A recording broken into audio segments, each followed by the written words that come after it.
Hi, I'm Ronald Finger, but I go by Ronnie, and this is my car. A 1985 Pontiac Fiero 2M4, my first ever project car. Before I got my hands on it in March of 2018, this car was sitting in a field since 1995, 23 years. And after talking with the previous owner, I was able to take it off his hands for only $100. As you can probably assume, the total spent for this project has gone a lot past the initial cost. My brother and I started off this endeavor simply by trying to get the car to run and drive. And honestly, that's all I had originally planned for it. After cleaning out the gas tank, installing a new fuel pump, changing out the spark plugs, and putting in fresh oil, the car managed to come to life. After that, I rebuilt the brakes with my dad so we could actually get this thing on the road. The first drive was one of the best experiences of my life. What was forgotten about for so long was back where it was designed, where it was destined to be, on the road. I took care of a few more issues the car had, cooling problems, a rotted out battery tray, and non-functioning headlight motors, but I knew I couldn't just stop there. I wanted to go all in.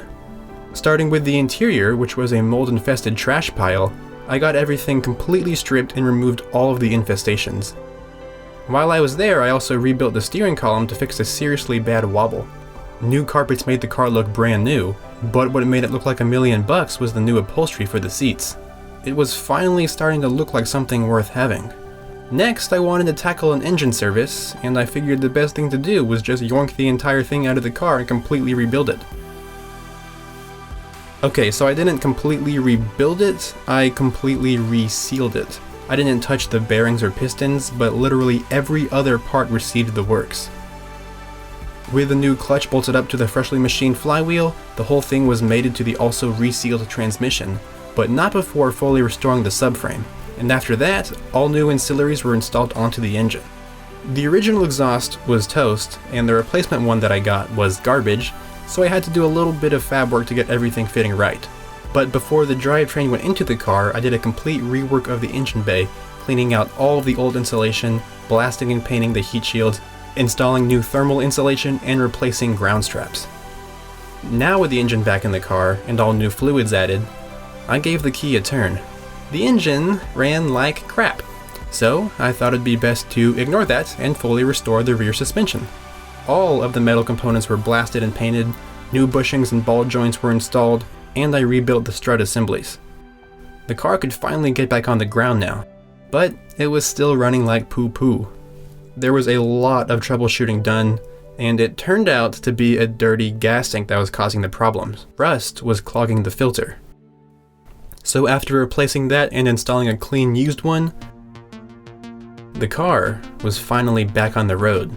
Legally too. It was brand new in the back, but the front was still all original, so I completely rebuilt the front suspension just the same as the back, and also refurbished the steering rack. I started tackling body repair issues like the cracked fenders, torn hole from where I had to drill out the rear lock, and fixing the roof after shattering it into 4 pieces when taking it off. I was about to start the bodywork and painting process, but I realized that there was still more work to do on the chassis.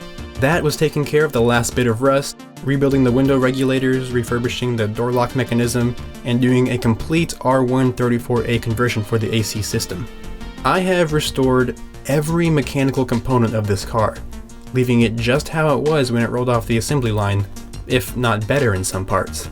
At this point, the car was ready for paint, and is ready for paint. This is where I'm currently at. The car isn't done, I know, but it's almost there. This journey of mine has been going on for a little over 2 years, and now it's coming to an end. And I understand that what I'll end up with is just going to be a $5,000 car on a good day, but it's mine, and I love it. Aside from being conditioned to love Fieros from a young age, since my dad had one that I constantly played race car in, I also really appreciate the innovation that Pontiac was doing when they built it. Space frame design, CNC drilling and tapping body mounts all at once, composite panels, and the first mass-produced American mid-engine car. It's a little piece of automotive history that I'm glad to have.